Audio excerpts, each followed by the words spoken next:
ఇదే కారణం. ఇప్పుడు వినోద్ గారు తను చేసిన పని తను చెప్పుకోరు. అలా అవ్వద్దు అని నేనైనా, మా హస్బెండ్, మా మరిది, మా అత్తమ్మ అందరం మొత్తం మా పేరెంట్స్, మా ఫ్యామిలీ మొత్తం కమ్యూనిస్ట్ పార్టీ నుంచి వచ్చారు. యాక్చువల్లీ తను కమ్యూనిస్ట్ పార్టీలో చేయడానికి కూడా రీజన్ ఏంటంటే అంటే వారి మదర్ కి అంటే ప్రతి పుట్టినరోజు కూడా గుళ్ళకి వెళ్తారు. మీరు లాస్ట్ రికార్డ్స్ చూస్తే కూడా తిరుపతి, శ్రీశైలం ఇలా గుళ్ళకే వెళ్తారు.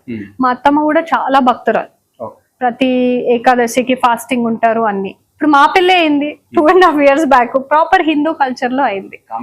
అయితే నాకు మొన్నటి వరకు వారు ఎవరో తెలియదు. అయితే దురదృష్టవశాతం నేను అనుకున్నాను ప్రవీణ్ రెడ్డి గారు హుస్నాబాద్ నుంచి క్యాండిడేట్ అవుతారేమో అనుకున్నాను. ఎందుకంటే సో ఎంపీ టికెట్ ఈసారి వారదేమో అని నేను అనుకున్నాను. హుస్నాబాద్ చాలా కష్టపడాలి, చాలా టఫ్ అవుతుంది అని. కాంగ్రెస్ ప్రభుత్వం అట్లా మోసం చేసిందా ప్రవీణ్ రెడ్డి గారిని, లేకపోతే ప్రవీణ్ రెడ్డి గారికి టికెట్ ఇవ్వకపోవడం అనేది అది ఒక నమ్మకం. మనకి మనమే సాటి. నిజం చెప్పాలంటే మనకి ఈ పాయింట్ లో పోటీ లేదని. బీఆర్ఎస్ పార్టీలో కొంత మధ్యలో చెత్త చేరింది. అసలు ఏ ఊరికి పోయినా బీఆర్ఎస్ క్యాడరే స్ట్రాంగ్ ఉంది, అసలు బీజేపీ క్యాడరే లేదు. కాంగ్రెస్ అంతా వాళ్ళని గుంజుకోనో లేకపోతే ఇంకా అసలు వాళ్ళ పార్టీలు మారింది కూడా చాలా తక్కువ.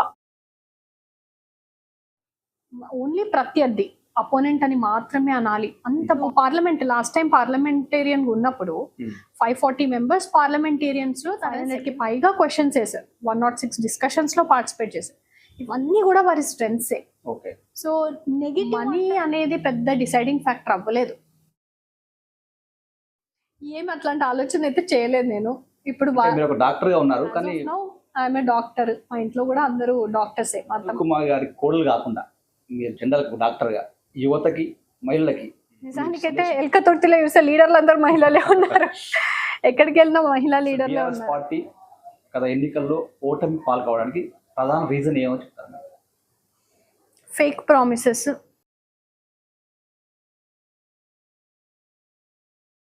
కానీ నిజం ఇంటి గడప దాటే లోపే అబద్ధం ఊరంతా తిరిగి వస్తుందని కొన్ని యూట్యూబ్ ఛానల్స్ పెట్టుకుంటే సరిపోయేది అన్నారు. సో టోటల్ గా కలిపి 420 హామీలు, ఎగ్జాక్ట్లీ 420.